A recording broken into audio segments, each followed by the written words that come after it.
Bien, Alfredo, ¿cómo estamos? ¿Qué tal? Bien, Ricardo. Vamos a hacer una breve consideración sobre qué efectos puede tener esta crisis o mini crisis o como le quieran llamar en el sistema financiero internacional, cómo puede afectar a la Argentina. Hagamos un breve repaso. Las dos noticias más fuertes que hacen referencia a estas inestabilidades fue, primero, la situación del banco, de Silicon Valley Bank, en Estados Unidos, que inmediatamente concurrió a asistirlo el gobierno, ¿cierto?, tratando de salvarlo.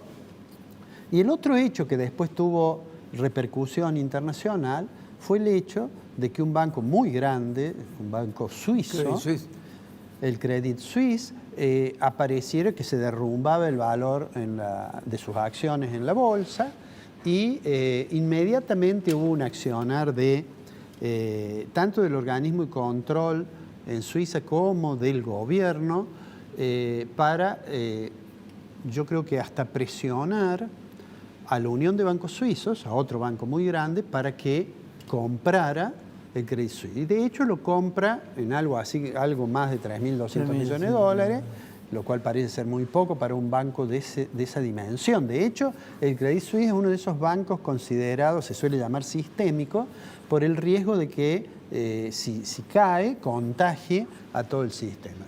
Y de hecho, la presidenta del Banco Europeo, que nosotros la conocemos de cuando era directora del Fondo Monetario Internacional, Christine Lagarde, dijo que las autoridades suizas habían reaccionado muy bien para evitar un posible contagio, ¿no?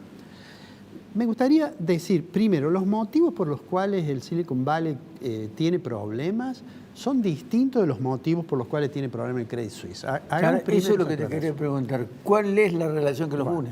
El Silicon Valley era un banco que básicamente estaba vinculado al sector tecnológico y todos sus depósitos eran vinculados a muchos de ellos, digamos, startups, a empresas que atendía financieramente.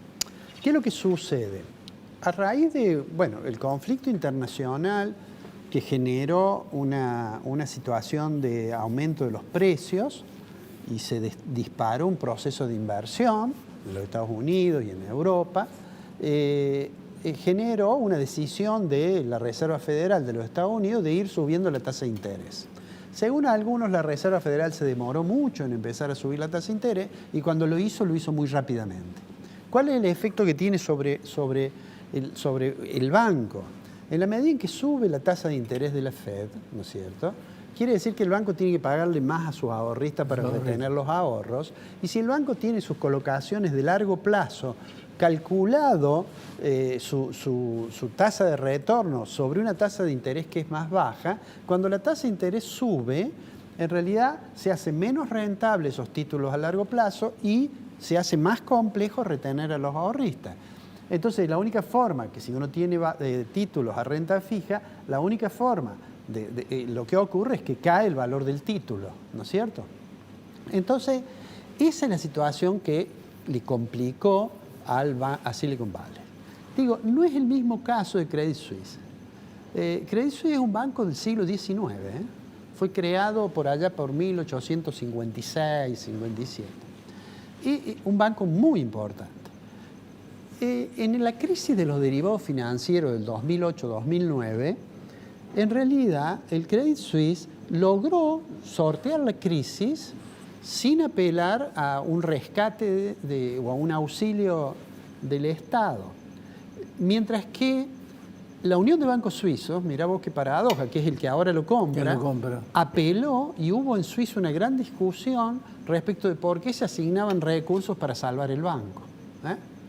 Entonces digo, lo del Credit Suisse tiene otros factores que inciden, ha tenido problemas porque ha tenido, condenas por problemas de lavado de dinero, ha tenido además colocaciones muy riesgosas en alguna agencia, administradora de inversiones, o sea que es otra realidad. Lo que sucede es que además parece ser que se aceleró porque uno de sus accionistas, que en realidad es una banca de origen saudita, dijo que no iba a seguir capitalizando el banco. Entonces eso disparó esta situación. Entonces, la primera cuestión es, no es lo mismo lo de las dos situaciones. La segunda cuestión, no es lo mismo que la crisis de los derivados financieros. Claro. Ayer, Yellen, la secretaria del Tesoro de los Estados Unidos, ha aclarado que, bueno, en la crisis de los derivados financieros fue básicamente un problema de insolvencia. Y en aquel caso, además, porque tenían títulos tóxicos, y en aquel caso, además, dejaron caer a Lehman Brothers pensando que no se iba a caer o que si se caía el mercado lo iba a resolver. La síntesis que quiero hacer es la siguiente. Los motivos son distintos. La crisis del derivado financiero es de una naturaleza diferente a esta. Esta se parece más a una corrida bancaria que a un problema de insolvencia por los activos que tenía el banco. Pero además de esto, me parece que ahora han reaccionado mucho más rápidamente. Y si bien hay muchos analistas que han dicho que íbamos camino a una crisis sistémica, da la impresión que eso no va a ser así. Lo que sucede es que quien predice que va a haber una crisis y siempre predice eso, bueno, alguna vez puede ser que den la tecla, porque bueno, es una lógica del funcionamiento del sistema capitalista, los ciclos económicos, y con la globalización financiera, la transmisión de una crisis financiera es mucho más rápida, ¿no? Pero bueno, esa es la situación internacional. La pregunta siguiente es, bueno, ¿nosotros cómo estamos ahí? Si bien nosotros somos insignificantes, digamos, en el mercado financiero internacional de Argentina, pero estamos atravesando un periodo complicado del cual nosotros hemos hablado varias veces, y es la restricción que tenemos externa tan fuerte. Mi opinión, yo creo que el Fondo Monetario Internacional va a flexibilizar todo lo que pueda para no generar un problema en Argentina, un problema grave. Este año, el acuerdo firmado de facilidad extendida implica que Argentina le va a pagar al fondo más de lo que el fondo le va a dar, y yo creo que ahí va a haber alguna flexibilización. De hecho, hubo una consideración respecto de la meta de acumulación de reservas internacionales, pero de todos modos estamos en una situación delicada, a la cual se suma, y ya todo el mundo habla del costo que va a tener el problema de la sequía, cómo va a impactar en las exportaciones argentinas, y que eso va a agudizar el problema. Sí, el aumento de la tasa de interés de Estados Unidos también. El aumento de la tasa de interés nos afecta. Ahora, mi impresión es que cualquier cosa que ocurra en el internacional, de dificultades en el sistema financiero o de contracción de los volúmenes del comercio, cualquiera de esas cuestiones, a una economía que está en una situación tan vulnerable como la Argentina, es muy mala noticia. De hecho, ya me parece que hay cierto acuerdo en que la estrategia del ministro Massa ha demostrado que no funcionó. No.